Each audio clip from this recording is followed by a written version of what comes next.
Hey guys, welcome to Mount&Cast, a monthly Mount & Blade podcast which I am hosting. Today's guests are Lionheart, mostly known for his Total War content, also loves a bit of Mount & Blade. Some of his most popular content is actually Mount & Blade videos. Surreal believes, who really needs no introduction when it comes to Mount & Blade. He's gained much success throughout the years making Mount & Blade Let's Plays.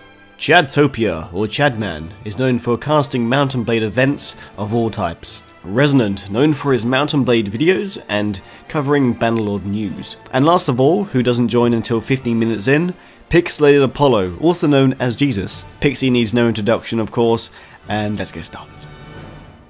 Right, well everyone, welcome to the first ever Mount&Cast. I wanted to say that name. My friend, who's actually meant to be a co-host, he's not here today because it's very late and he has school, but we're thinking of names for the podcast. We're like Mount&Cast. He said that as a joke. I'm like, wait, that works. But anyway, so guys, how you going? Thanks for joining me. I am conscious. It's good. Conscious, it's always good. So the question I wanted to start off, which I always love asking this question to everyone, is that how did you find Mount & Blade? Ooh. So who would like to start? Okay. You know what? I'll start. You know, being the host and all. So I think it was just the same time I started my YouTube channel. I don't know what I was searching at the time on YouTube, but me and my friend were just looking at various videos, and I see this video called Mount and Gladius by Diplex Heated HD. And this looks interesting. Let's give this a go. And I was instantly like, okay, this guy's commanding all these people. At first I thought they were AI, but people actually control them. And but I was googling Mount and Gladius, and nothing was coming up on Steam. I was like, but obviously didn't know it was actually called Mount & Blade at the time. Once I found out, you know, that's where it all started for me. But how about you, Lionheart? For me, it was actually, there was a demo of Mount & Blade like really early in its development on a PC Gamer demo disc that they used to include with their magazines, and it was around the time where they only had a small portion of the map available, but they had dwarves in it and a salt mine. Okay. So that was like super early days for it. And I remember like from there, I think you could then sign up to their forums and you could kind of be sent, or like you could download like the latest build and stuff like that and like test it as they were like so putting together. It was like the really early days when it was just like the kind of husband-wife combo. Oh. Have I frozen? Just a little bit? Why? Maybe?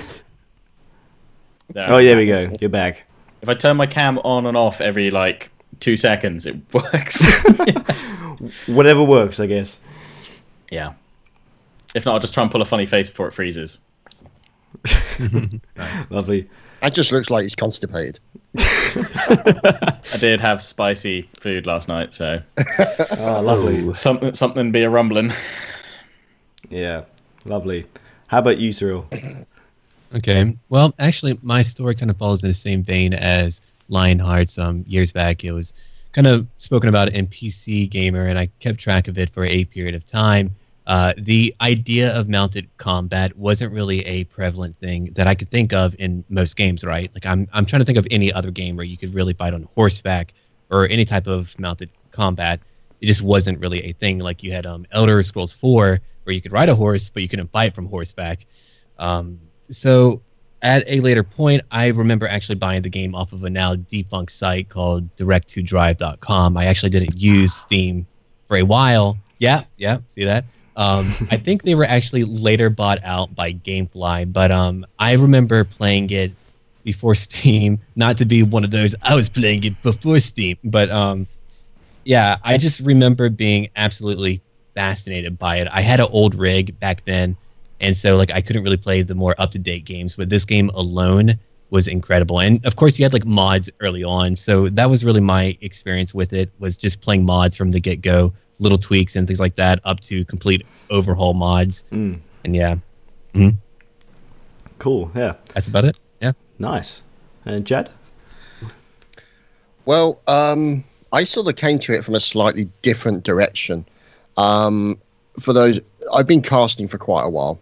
I've been doing it across a multitude of games, and I used to play games with Malekith outside of everything else on a regular basis. We've been friends for quite some time. Okay. And I saw that he'd started up a YouTube channel, and I was chatting to him, and I was thinking about doing it myself, and I just sort of started it.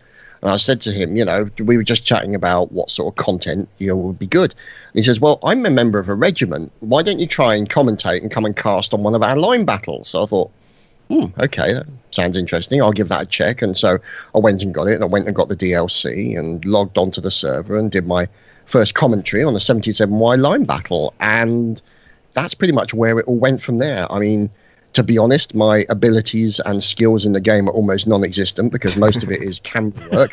So technically speaking, really, I suppose, to a degree, aside from a few videos where I've actually joined in with the guys, I've hardly played it. It's pretty much mostly been commentating on other people playing it. And that's where it's gone. And so there's off the back of Napoleonic War came Native, which was obviously already out. And then off the back of that became other mods like North and South and Whigs and Tories. And that's essentially where it all kicked off. Ah, awesome. And Resonant? Right, so I feel like after all these stories now, mine's going to be these OG Mount & Blade gamers. Compared to these guys, I'm relatively new actually, and this will sound really weird.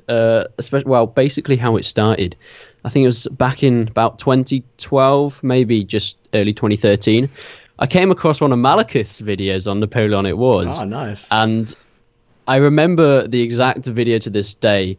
And I remember the exact map it was on, and whenever I play this map, I just think about this video, and I kind of just was kind of blown away. I think a lot of people were when they first saw like the whole Napoleonic Wars event sort of thing.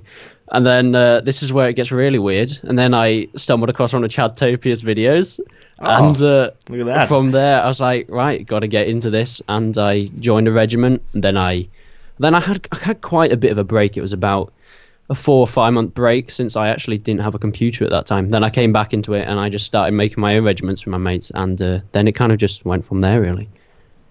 Awesome. All right, so let's say you hop onto a deathmatch server. You get any choice of weapon from the native game. What is your ideal weapon of choice? Ooh. See, for me, it is either the Morning Star, which has always been a personal favorite. This giant, just death thing on a stick, or the two-handed Norse axe. I'm not sure exactly what it's called, but that thing does damage. How about you? Okay, well, for me, because I'm not very good, and because I like to go in nude and I like to scream, usually in real life, I like to use also the two-handed Norse axe, any type of pole arm, because I'm obnoxious and I don't like to get close to all these people who can what's that thing that people do where they like not parry, but they do that thing where they block you and then they strike you back immediately. Chambering. There's Chambering. Okay. I'm incapable, so I cannot do that. So I do whatever I can to allow me enough time to run away. So that's my choice. Oh. Okay. You know, the worst thing about chambering is, I think a lot of my mates could do this in a regiment, is if they do it with their fists and they don't even have a weapon. What? Yeah, there's a few people that can chamber if you have a sword, and they'll chamber you with their fists, and it's the most annoying thing ever. That's terrible. Why? Why you do this? I think, as far as I'm concerned, I think I would just be armed with a camera, because I've never killed anyone with it, and I managed to capture everything. Nice. I think me personally, my favourite weapon in Mount & Blade has got to be, because I think I'm going to be a bit mainstream here and just go with the great sword. I don't know, it just feels like the weapon that I can do the most amount of damage with, but everyone seems to use it. But me personally, that's probably one of my favourite ones. It's a bloody good weapon. I'm going to be another advocate for the Norse two-handed great axe. I love that thing. It is fantastic. It is fast. It has got such a large reach. I've been playing a lot of the invasion mode on native. It's been around for a while now, a few months, and man, cutting down some AI with that two-handed axe, especially if you press X, because I believe it's like a pole arm actually. It's not an actual two-handed weapon. It has like a longer reach, and oh my god, it is the most satisfying thing in the world. I'm just saying. Yeah, the two-handed, like the grey sword is just fantastic. It's got the speed. You can do lunge. You can do anything you want. Oh man, it will do damage. That's for sure. The weapon that I hate fighting against the most, but is quite good to use, is the elite spamatar. It is so annoying when people just spam you with a scimitar and a shield. Is the worst thing ever, but is great fun to play with as well. Well, surprisingly enough, under my desk. Oh, here we go. Is that an elite spamatar? No. Great sword. Nice. Yeah, same actually. That's where I keep mine too. You ever tried to kill some Saranids with that? No, to be honest. I've got some kids who live opposite me, and if they give me any trouble, they'll do. So, and it also means that I don't have to open my door. I can just like skewer them to the wall through the letterbox. So, you know, I like to be prepared. Make a king kebab. I love it. Yeah, there's probably websites for that. Oh. That's something you don't want to be walked in on looking at. I like it. All right, so my next question is to Lionheart. Yeah, I guess Surreal as well. You guys have been around for a long time, mostly focusing on Total War, I would say. You've seen hundreds and hundreds of channels over, I don't know, have you been around for like 8 years now? Is it Lionheart? Or something like that, isn't it? It's Me? something ridiculous. Yeah, what is it? 2017. 8 years? Yeah, 8 years I've been doing this. Bloody hell. Somehow. What year is it? Congratulations. What year is it? I don't know if I could have stuck at What's up, Marty? So I always found it weird, especially because I started off with Total War as well. But how many Total War channels also did Mount&Blade? Why do you think so many Total War channels also did Mount&Blade? Because like, I just always found that strange. Like, because the Mount&Blade is, I would say, one of the few sort of RPGs that allows you to have a sense of kind of that Total War general feeling of, okay, you don't command thousands, but you can command a good couple hundred. yeah. And it's kind of always when you're playing Total War, you always think, like, wouldn't it be an awesome feature if I could just zoom in on like one of these guys and take control? And that's, I think, kind of what Mount&Blade gives you. So it's just kind of seems like quite a natural pairing. I would say, for the most part, you could probably show any Total War player kind of Mount&Blade if they were looking for a solid like RPG to get stuck into that had elements of kind of general tactics and strategy and commanding an army and stuff, and they'd be like, oh my god, this is awesome. So I think the pairing is quite a natural thing to kind of like both of those. And I give up with this webcam. Like, I'm going to table. Yeah, I was going to say that. I'm sorry, viewers. No. It's just why? It's like a beauty With a shop. new house comes new cameras and new problems. This is going to sound very strange, but I've literally just cut my thumb open, so I'll be right back. Oh, lovely. Oh, well, in that case, you've definitely got to record that. Bubble. Think of all the views you'll get bleeding to death on Jesus there. Christ. Yeah, I'll just put The that thumbnail up, would just be blood just everywhere. I'll be like 2 seconds. It'd be like a scene out of Bottom. Podcast cut his gone finger wrong. off. Gone extreme. Let's see. To answer your question, I mean, like in the same vein as what Lionheart said, there's a lot of crossover between the two games. So I mean, I don't really find it so strange because I mean, in a way, they are in the same vein. Someone who might like Total War will probably like Mount&Blade just because you're able to command. Not only because you're able to command men in your own fight, but also because of the time periods too that you're able to play in. Not just the base game. But even if you were to just play the base game, it's still a lot like what you might play in Medieval 2, which is a very powerful entry game for a lot of Total War players. They might play Medieval 2 first. Why? Because their PCs might not be able to handle the newer titles, which was the case for me many years back when I would only play one game, which was Medieval 2. Yeah. And I wanted to meander off a little bit. I thought of a game that is kind of in the same sphere, but not quite there. It's an older game, and a few of you might have played it. It's called Kessen.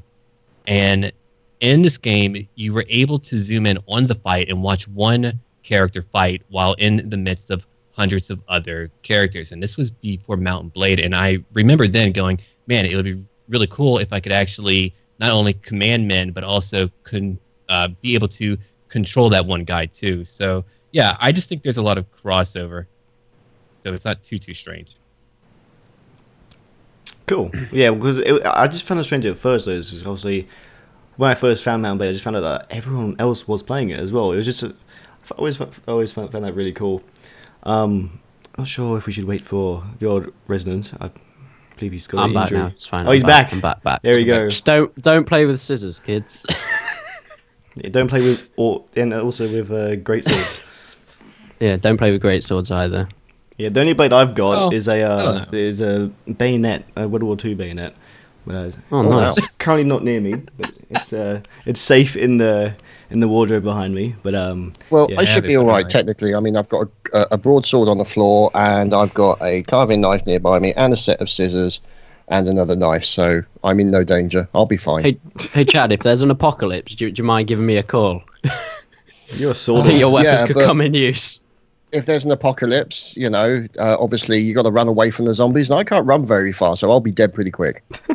I'll come and take your weapons then. Okay. You can be the bait.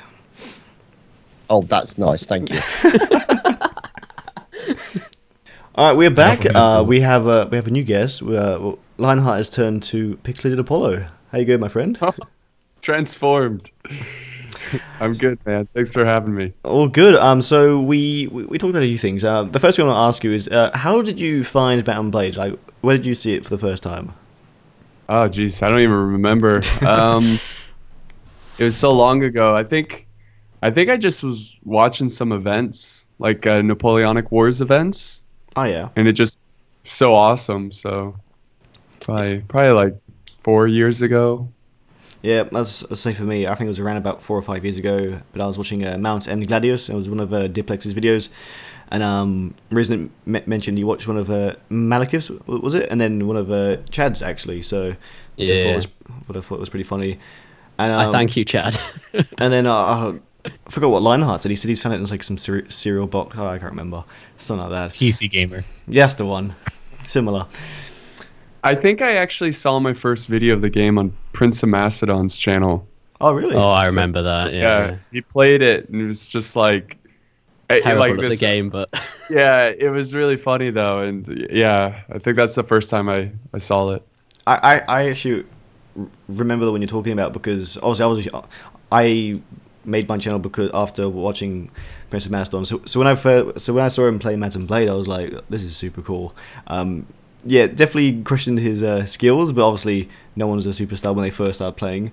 The comment section was pretty funny to read, but yeah, it's kind of weird. I've seen a few big channels just randomly make a Mount&Blade video. There's this guy called War Owl. He does Counter-Strike content, very in-depth, tutorials for new players, and just randomly like I've been a fan of him for a while, and just randomly made a Mount&Blade video. And I was freaking out. I was like, this is goddamn cool. It's always cool when you see these big channels just suddenly make a game, because Mount&Blade is not that well known compared to some other franchises out there. So it's always good seeing Mount&Blade get that exposure. And then we quickly talked about so Pixie, if you could get any weapon of your choice on let's say you hopped onto a deathmatch server on native, any weapon you want, what do you pick? Well, I'm pretty garbage at melee, so it's got to be like a bow of some sort. A bow? I'll run. Yeah, just run away, shoot, run away, shoot. That's my strategy for pretty much every game similar to Mount&Blade, like Skyrim, just anything that's where you're fighting, just bow and run away. Very American. Do you aim when it comes to bows and arrows? Do you aim for the knees? Yes, all the time, in the crotch. Oh, hey! That's I go look. dirty. That's dirty. So I actually wanted to ask this question to Lionheart, but he's now turned into Pixelated Apollo. I wanted to talk about the thing that you guys sort of worked together on, which was the call to arms, which I thought was amazing. I remember you even talking to me about it before you even launched it, and I thought it was an amazing idea. And well, first I want to say congrats of how well it's going. I joined the first one last week. I had about, I think, almost 400 ping. I managed to get about 9 kills. Very, very delayed. I think if I shot, I was using the bow and arrow because melee was not working. I had to like swing about 10 seconds before I hit them to make it connect. So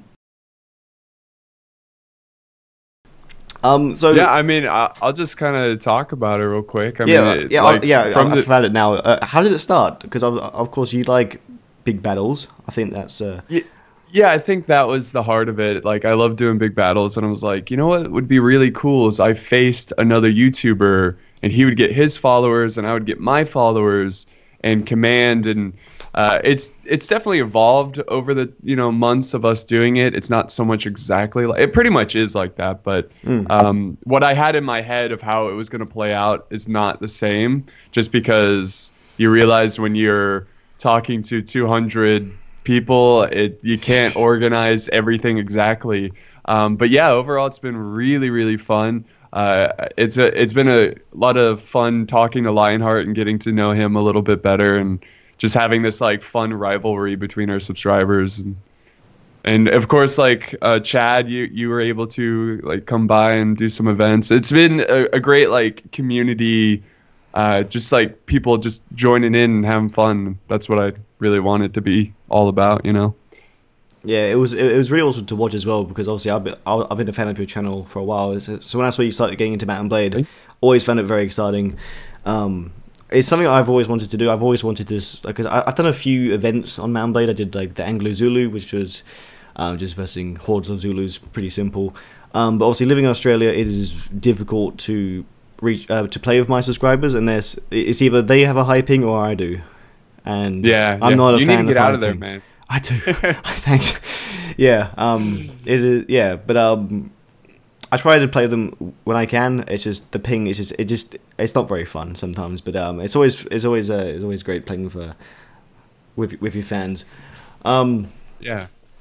So do you do these weekly? Is it, or monthly? Yeah. We try once a week, every like Saturday. It really just depends. Lionheart's such a busy guy, so we usually work around his schedule and when he's good to go. And I mean, it's really cool too, because we can tell everyone, hey, get this mod. We've done like Star Wars, Lord of the Rings, and have these like big battles, and it's been just really, really awesome to goof around with subscribers and get to know them better and stuff like that. Yeah. So Chad, how long have you been casting Mount & Blade for? It's been well over at least 4 years, I would say, because since 2012. Damn, that's a long time. Yeah. So yeah, in fact, June or July 2012 is when I started, and then some of the first Napoleonic Wars videos came out after that. Bloody hell! What is the scene like? What was the scene like then? Would you say it was more popular back then, or is it more popular now? Is it up and down?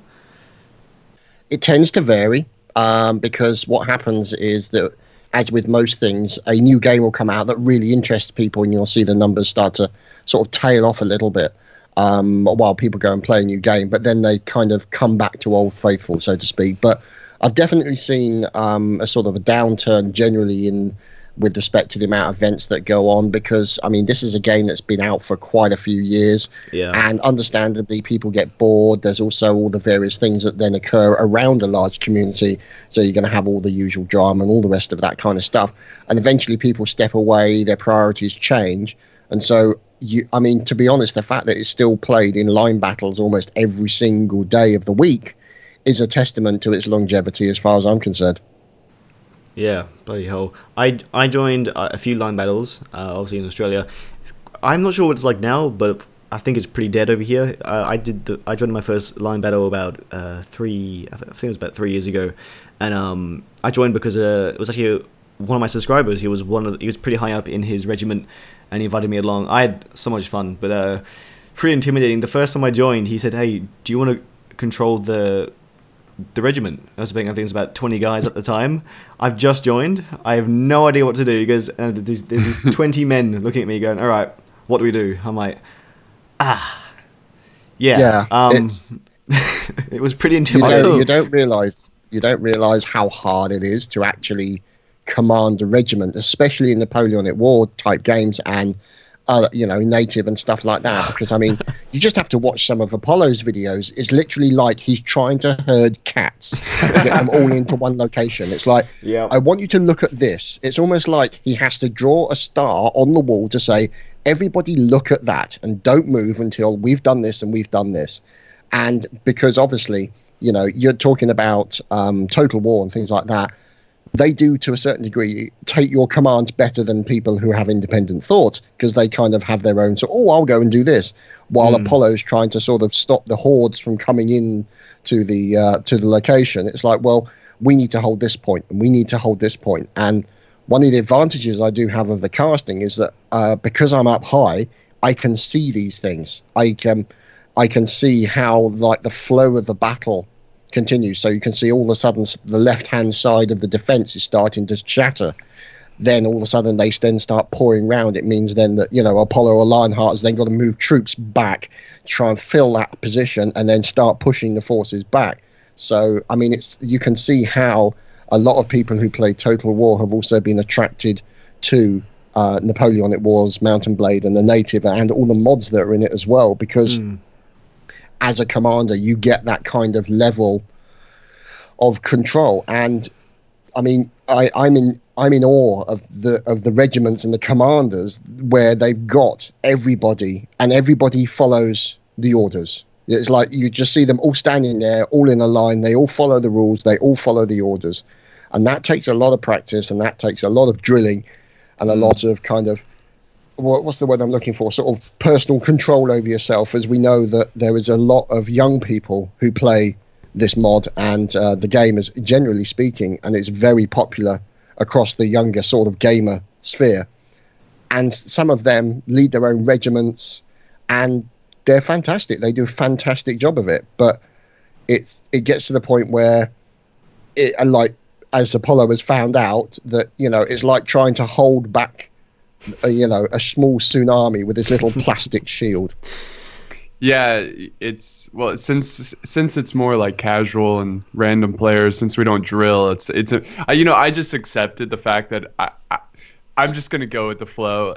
Whenever I try to, like, give out commands, people are like, "Whoa, Apollo, you sound like a jerk." I'm like, I'm just trying to command them. They won't listen.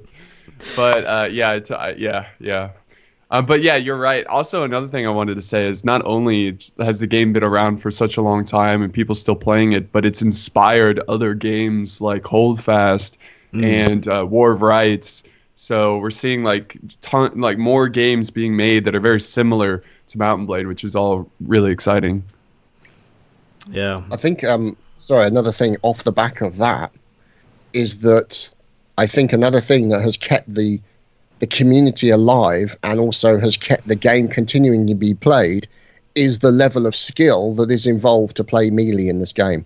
Because, yeah, definitely. Yep. I mean, you know, I couldn't melee my way out of a wet paper bag, technically speaking, but I have nothing but admiration for these people when you see them playing it, and the amount of different sort of commands and controls, and knowing how to block left and right, and it's literally that level of, it's easy to pick up, but it's hard to master. But when you see somebody who can master it, my jaw just drops, because it kind of, there's a whole new vista of the game that opens up when you're just talking about melee. And I mean, I've commentated where it's just been melee battles between regiments, both here and in America, and it's been nothing short of glorious. Just amazing to see. You think, good God, these guys have spent so much time practicing and working and having fun, that, you know, you're kind of awed. You're in awe of these guys and how good they are, and it just gives that additional level of depth to the entire game.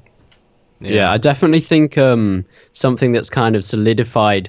Well, even if people were doubting about the skill behind Mount & Blade, I think the Battle of Bucharest has really made people realize how tricky it can actually be. Oh, yeah. And actually, just as you were speaking like that, Gibby, who came second in the duels, just messaged me on Steam to talk to me about some of the more competitive stuff. And from the stuff that I've been talking to him quite a lot after the Battle of Bucharest, and he's spent hours and hours, week after week, day after day, just practicing and practicing. And it, as you can tell, it does pay off, but it looks like, I don't know, from someone out of a Mount & Blade perspective, I don't know if they'd realize how tricky it was until they tried to do it themselves. Because I know a lot of people that were saying, "Oh, this is not hard," in the comments of the live stream. This is easy to do. But I know a lot of people that if they went into a duel, if they went into it, they just couldn't pull up the type of moves that you can and have to do in Mount & Blade to be at the highest level there. Yeah, it's like, it's not just that, like, there's so many other things that you can do, like jumping attacks I always find hilarious to watch. There's kicking as well, which I think if you can master kicking, you're having a full-on fight, and just if you can pull off a kick, you've won. That makes me so angry when I get kicked and then just slides. I love it. But the thing is the skill is the amazing. stunning effect. The stunning effect of that kick can be so important, because then it enables you to get the advantage on the enemy. But also, there's the risk, because if you miss the kick, you are essentially leaving yourself open to the following attack. But it's a very tricky thing to. I mean, one of the things I used to talk about this with Mal, about the melee aspect of it.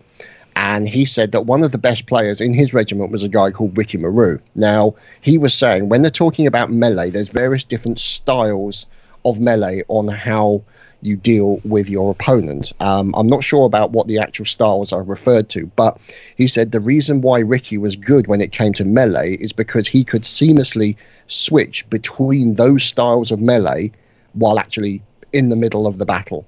And it's that kind of the fact that it's not just, okay, if I hold down and I move my mouse to the right, he'll block to this side. It's like, no, you have to take the cue from your enemy to say, can I fake him to go right so that I can then turn left and stab in? Yeah. And that's the level of detail that we're talking about here, that when you see it on a live stream, when you see it on a cast, it doesn't give you that level of indication as to how complicated it actually is. Well, yeah.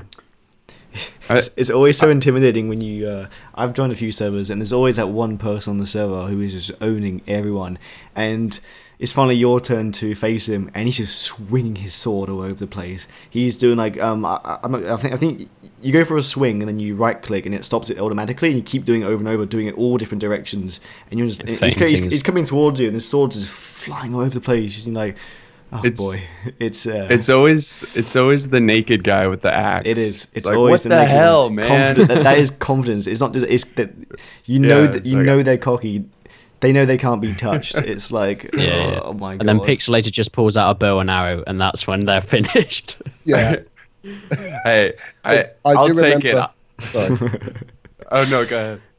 I do remember casting a event that was essentially like a country melee event against each other, and one of the best moments in that cast was where the Italian team did the equivalent of a testudo in Mount&Blade. Oh my god! Nice. Literally, they formed a group with the guys on the outside pointing outwards. The guys, literally, it was a testudo in a Mount&Blade situation, and even though they went on, unfortunately, to lose the battle at the end of it. Oh god, it was just such a great moment, because also the enemy didn't know how to handle it. They'd never seen anybody do it before, and they're like, well, how do we deal with this? Because all we're seeing coming towards us is this massive blob of spikes. I love it. Yeah, I love it. Oh, go ahead. Sorry. I was finished. I was just saying how cool it'd be just to see that. Yeah. Have you seen the Roman mod for Mount&Blade? That it's dead now, but I think it's Bello Civi, and that you can do testudos on that. You can do testudos on that. They've implemented it into the game, and you actually can hold your shield above your head. It's I was awesome. going to say that, because you obviously can't do that in the normal game. But yeah, God, that'd be so cool to watch. Just this force as something just form a testudo, and like, see, if I was the enemy, I would just be like, damn, that's cool. Have a look on YouTube. I would drop my weapons and start clapping like, nice, you can kill me. Join them. What I like about things like that is it forces you know who the good players are, you know who the good regiments are, because they're the ones who learn to adapt. Those are the ones who can adapt on the fly. The ones that basically, oh my god, I don't know how to deal with this, panic, and they all end up dying. But the ones that can immediately come back and say, okay, right, if you look down here, you can see their feet are vulnerable. Let's go for the feet. Let's attack them, try and break up the testudo and do things like that. Those are the regiments that go on to be very, very successful at 1v1s and 2v2s. And I've casted 1v1s where I've literally seen an entire regiment running in one direction and then literally about face and go in the other direction. It looks so strange, but it's so wonderfully coordinated that the entire regiment, literally like 30 or 40 guys, immediately goes from moving in one direction to moving into another direction. And it becomes very chess-like, because it means that what they're trying to do is they're trying to get into a position where they can then get the advantage, get their line together on the flank and actually get the kills against the enemy. As soon as they start getting kills against them, the numbers are going to change, the amount of firepower they can put down is going to change, and as a result, that can give them an advantage which could win them the round. Yeah, I definitely agree with. Oh, do you want to go, Pixelated? Oh no, you're fine. Man. Right. Go ahead. I don't. Well, I just want to say from experience of actually leading the Napoleonic Wars regiments, well, specifically them, because I've done more of them than other things. But I'd probably say that most of my regiments haven't been the most successful, and they've always disbanded after like 6 or 7 months. But there was one that lasted for quite a long time, and this was probably my most successful regiment that I did with a friend, and it kind of got to the point where we were able, just in line battles, it's kind of, you wouldn't really see it much because it's not the most practical thing, but we managed to pull it off where we could do fire in advance. So we had double columns, we fired, then the next person moved up, then fired, and the next person moved up, and it just looked absolutely awesome. And if you can get your regiment to do something like that, it just looks so cool. I did something similar with that on Anglo Zulu. For anyone who's seen the movies, you got like the first, like, because obviously the reloading in that mod is a lot faster compared to obviously different time periods. It's almost instant. It's like first line fire, because obviously it is quite realistic. You got this giant horde of angry natives who are going to slice you in half, you know, and it really does. I think that's what I've always liked about line battles, is how serious people take them. Like, I remember the one I was a part of. Like, if you lose the colors, like the flag, man, you're in shit. Yeah. You did not lose the colors. If you see your enemy run off with your flag, you know what? You might as well just give up at that point. My old colonel used to like shout at the recruits if they lost the colors. Like I was like joint command with him. This was the really good regiment we were in, and I was joint command with him. But he used to take it so seriously, and if we lost the colours, he would shout at them, and sometimes he'd just leave the game because he was so angry. I mean, it made a really good regiment in the way that we were able to win a lot of battles and stuff. But I know it's kind of weird how seriously some people take it. Yeah, like obviously in real life, that flag represents your country. You know? Yeah. But this is a game where, like, obviously your regiment's probably got about how many different people from different countries, you know. But the fact that it is your colours, you do not lose that. I love how people how serious people take that, even though it's just an object. It means really nothing. It doesn't change the battle at all. But I don't know, it's things like that which I just love. It's what makes Mount & Blade unique, really. Yeah, of course. Yeah, I mean, that's something that I always tend to try and sort of focus on, is the flag holder, because, I mean, you know, especially when he comes under melee attack, all he's got to do is defend himself with a flipping pole that's got a flag on the end. That makes things kind of a little bit unfortunate. But, I mean, that's always something that I think comes from the rules as well, because, like, for example, you know, historically, they did not shoot at the officers because, you know, that was considered beneath them, you know. Yeah. It was like, you know, we're not going to get into a fight because gentlemen have got much better things to do. So as a result of that, you have penalties for people who aim at the officers unless they are riflemen, for example. And it's just great, I think, that the line battles don't necessarily have the same level of speed that other games would have because of the rules that are put in there to make them historically functional and also historically as accurate as they can be without losing the fun. Anyone want to add anything to that? I just want to say that Mount & Blade is a great game because, and especially we're seeing it now because we're seeing how competitive it is, but also how casual it is at the same time. So of course, you see games like Dota, Smite, and League of Legends, and if you're playing that, you better try hard or people are going to get upset. Oh yeah. But the cool thing of Mount & Blade, it has the range, you know, for a bigger community to either just play for fun, like a dirty casual like me, or take it more seriously. Yeah, definitely. So my next question. So when I first started playing Mount & Blade, I was still on my laptop. I ran my YouTube channel with this laptop. It was not a gaming laptop. It was, I think the graphics card was called like a family graphics card or something. It was something awful. I could run Mount & Blade quite happily on the lowest graphics without any issues. So obviously Mount & Blade is not known for its graphics. It's definitely known for its gameplay, even though the graphics obviously improve in mods and stuff like that. But do you reckon, because Mount & Blade isn't like a very high-intensive game, is the reason why it is popular as well? Because obviously there's a lot of kids who play Mount & Blade who maybe can't afford a powerful PC or playing on their family laptop, family computer. Do you reckon that helps with how Mount & Blade has grown in size at all? Anyone? Yeah, I think it helps and hurts at times. I think some people kind of get. I mean, for sure. Like some people probably get sick of it. I don't know, but it's got great gameplay where the graphics, it doesn't matter, you know. And then yes, definitely. It's older, so more people can play it, and you know, you don't have to spend all this money to get a fancy computer to play a game. So yeah, I definitely agree with that. Yeah, I was looking. I was looking on the Steam page. I was looking at the recommended specs for Mount & Blade, and it said the recommended GPU was a GeForce FX 520. I was like, I'm gonna Google this, and you can buy one for like $15 on eBay.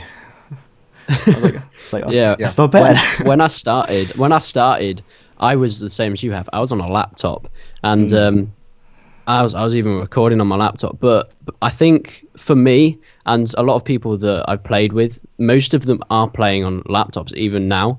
But for me, I don't think I would have started my YouTube channel without Mount & Blade being such a low spec game, because it was the only game I could record really on my laptop, and I wasn't really interested in stuff like CS:GO and things like that. I mean, all my mates literally play it 24/7. I'm the only one that doesn't.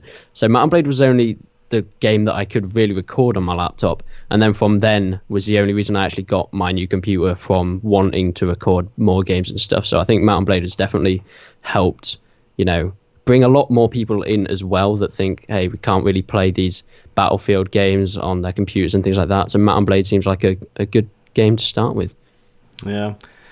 I think also part of it has been the fact that, you know, like you're saying, there's a lot of people out there with, you know, let's not gloss it over, potato PCs. Yep. And they don't have the ability.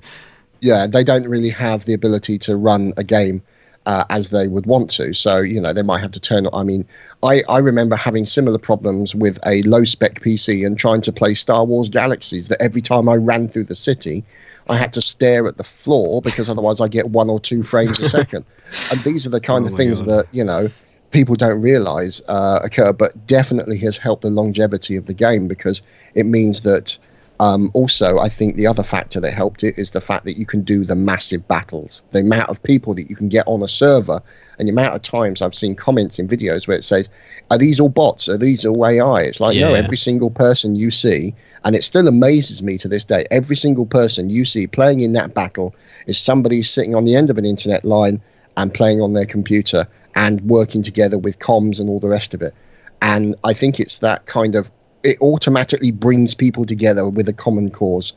And, you know, like you're saying, potato PCs probably helped, but also the other side of that is the fact that because they're older technology, DirectX 7, DirectX 9, means that the dedicated servers that then run the server means that they can't address certain hardware issues and certain hardware improvements like multi-threading and multi-processors and things like that. So as a result of that, it means that sometimes the events can have problems because of the stability of the server, because they're trying to run what is essentially a single core application on a multi-core machine, and they tend to have a few problems. So that's why invariably you'll see, you know, servers crash from whatever reason over the course of time. It means that having a game with such longevity can be a two-edged sword.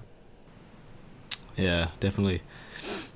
I think that's another reason why people are so excited for Bannerlord, because I think a lot of people know about Mount & Blade. Even if it's someone who doesn't really play it, maybe they just played it once, they know about the game. And when you have like these, you know, I would say the battle mechanics are pretty simple, but when you think about that, you had the simple game, and then you got the amazing graphics, which obviously is going to be in Bannerlord. I think that's why so many people are goddamn excited. I think it's going to be absolutely fantastic. But obviously, that's a discussion which we could go on for about 6 hours. So I'm going to avoid that at all costs at the moment. Bloody Bannerlord. So I think the rest of my questions were. I think we pretty much went through all of them. A few of them were for other people who didn't turn up today. But is there anything else anyone would like to add before we ended here?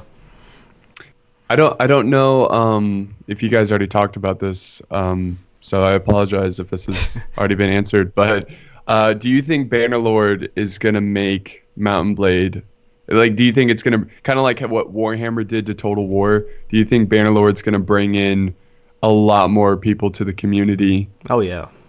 Yes, definitely. Yeah.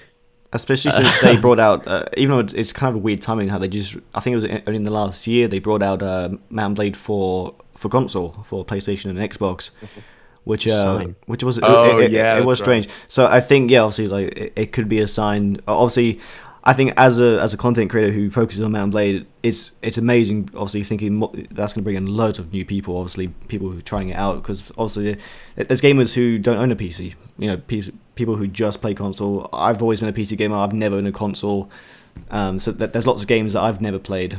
So yeah, I think that's I definitely think so. Definitely, yeah. You don't know how many times. Oh, go ahead. Sorry, man. Also, talking about, I know, going back to if the Mount & Blade being low system requirements to play, I've just gone on to Bannerlord's Steam store thing, and the system requirements for that is still a low-end i3 and an FX 6300, and the graphics is an AMD R7 240. I mean, what game comes out in this day and age that you can play at such low system requirements? I mean, that's a £250 to £300 computer there. I mean, I don't think many games, at least of this scale and size, from what we've seen of the trailers, that people can pick up and just play like that with such a low-end system. Agreed. Yeah. Well, it's like we talked before. Maybe the low requirements is something that they want to also add. So I think there's going to be lots of options in graphics. There's definitely going to be options to play on ultra, sexy, HD. And there's also going to be the potato graphics for people, like we mentioned, like a lot of people who don't have powerful PCs.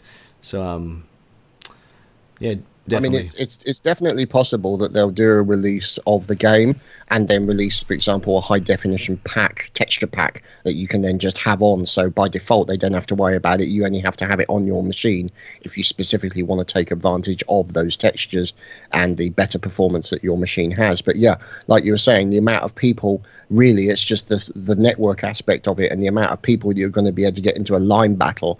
I think another thing that's going to be very interesting is the sort of the aspects of deconstruction and rubberization that you had in Napoleonic Wars. You're going to be able to start to do on castles. So it means that when you're fighting in a castle or attacking a castle, I mean, Apollo will know things about this, is that once you start to break down certain areas of weak points, that then you can essentially rubberize it, and that makes it easier to get into the castle. So no castle can hold off forever. It means that you then have to add a new level of strategy, saying that if I'm going to rubberize sections, what sections do I then go for? So that's going to add another level to it. And I just hope that they provide some additional bits and pieces so that maybe commanders can have a big sort of overall view of the game and the battle that's going on. So maybe they can control it sort of maybe as a more of a battle side of things rather than through an individual person. Maybe, I don't know, but these are things that would be nice to see. Also, in more camera controls. I mean, speaking from a cameraman point of view and from recording the stuff that I do, being able to kind of move in certain ways and having because at the moment the camera controls are a little bit ropey. I mean, in order to go faster, I have to press W and D at the same time to go diagonally and then control it with the mouse so it doesn't look like I'm going diagonally. These are the things that I do when I'm taking shots on the actual game. So whether or not we're going to have more camera controls, and I mean, in an ideal world, now obviously this may never happen, but as far as I'm concerned, in an ideal world, I would like it how Counter-Strike used to record demos. So essentially what it would do is it would record everything that's occurring on the server, and then when you play that demo back, it would play it back with the in-game engine. Now, the advantage of that means that obviously whoever's recording it, if you're recording it from an observer point of view, then you're going to have a lot bigger file. But if you're recording it from the individual's point of view, then it will only really update the stuff in an immediate vicinity around him. So people who are the other side of the map will probably move really quickly and jump all over the map. But the point is, it means then, from the recording point of view, you record an observer of that battle, means you can then go in and go to anywhere in that battle at any time, and then essentially get the shot you want, get the footage that you want to be able to get, the best video you possibly can. Because that's the problem I have with the casting. I can't be everywhere. Yeah, yeah. They've briefly shown a replay system. I'm not sure how it works. I think they've even touched. I don't know. I don't forget what I'm talking about. But I think a replay system would be bloody awesome, especially if it's like slow mo. As making like a example for a trailer for a mod or something like that, or you wanted to just do some cinematics, it'd be awesome to do the slow motion stuff like that as well as of course casting. I don't know. There's so many possibilities. There's so many things that could be added to the game. We still don't know about. Still waiting on a bloody release date. Who knows? But yeah, I'm slowly losing my mind. We've definitely reached the 5 a.m. Lovely. Cool. Wow. Lovely. So I think I'll end it there. I haven't heard from Surreal. Surreal, you still there, my friend? Oh, I'm still here. I just don't really have much more to add. Oh, of course, all good. Yeah. He's had trouble getting a word in edgeways with me on here. Awesome. Well, guys, besides all the problems, thanks for joining me for the first Mount&Cast. Oh yeah, I didn't tell you Pixie. I'm called Pixie. That's the name of the podcast. Hey Pixie. Yeah. That's just what we call it on the weekends. That's something. I'm cool with that. That's something I've never been sure because like I've done a few podcasts and chats with other YouTubers. Like, do you call them by their real name or their YouTube name? Because some names are easy, like Pixie, easy to say. Surreal's easy to say. Then you got people like Warrior of Sparta. How do you say Warrior of Sparta? Yeah. Like, do you call him Warrior? It's like, hey Warrior. I just call him Sparta. Yeah. Sparta. I call him Warrior and I call Surreal Daddy. Yeah. Wow. I love it. I call him Son. I call him Son. Yeah, that's a podcast of a different kind, though. But to be honest, I mean, some people who know me in real life also call me Chad because it's just, my surname. So it's like what I'm used to. In fact, I've got friends who I've met online and now also spend time with in real life, and they still call me Chad. So. Well, it's a good name. It's the same with my name. My original name was Heph, absolute bitch to say. I think it's Lionheart who actually still calls me by that name. He still says it wrong 5 years later. But yeah, everyone's ended up calling me Heph. I was like, that is a lot easier. I'm gonna go with Heph, and there we go. That's good. Yeah, but then saying that, I've also played under multiple aliases because I've run communities, and what happens is that if you become known in some communities, you end up getting hunted. So you can't really sit down. You can't really enjoy the game. So you end up basically playing under aliases. So that's where my name Attack Womble came from, and that's where you'll also find the name Combat Muffin. Combat Muffin. That sounds lewd. That is awesome. That's a dwarf bread thing from Terry Pratchett books. Oh, wow. Well, there you go. Well, I will end it here. Thanks again, guys, for joining me. I'm going to try and do this monthly. We're going to theme the next one. I think we're going to focus on a few mods. I'm thinking of getting each guest to pick their favorite mod, and we'll break it down, talk about it. But again, that's for another time. I'm about to fall asleep. So, guys, thanks so much for joining me. It's been an honor having you all here. And for those watching, if you're still watching, thank you. It's been a bloody long time. I'm not sure how long we're actually gone for. With so many pausing, but 3-4 years. Yeah. But I hope you enjoyed Lionheart's facials throughout the. Okay, rephrase that, please. That sounded very wrong. Yeah, that did sound very wrong. Yeah, that's for the late night. You weren't here, Pixie, but his webcam kept freezing. We got interesting faces of Lionheart. Anyway, it was great. Anyway, guys, thanks for watching, and make sure to go check out everyone. All the links will be on the screen or in the description, and we'll see you next time. Been a pleasure.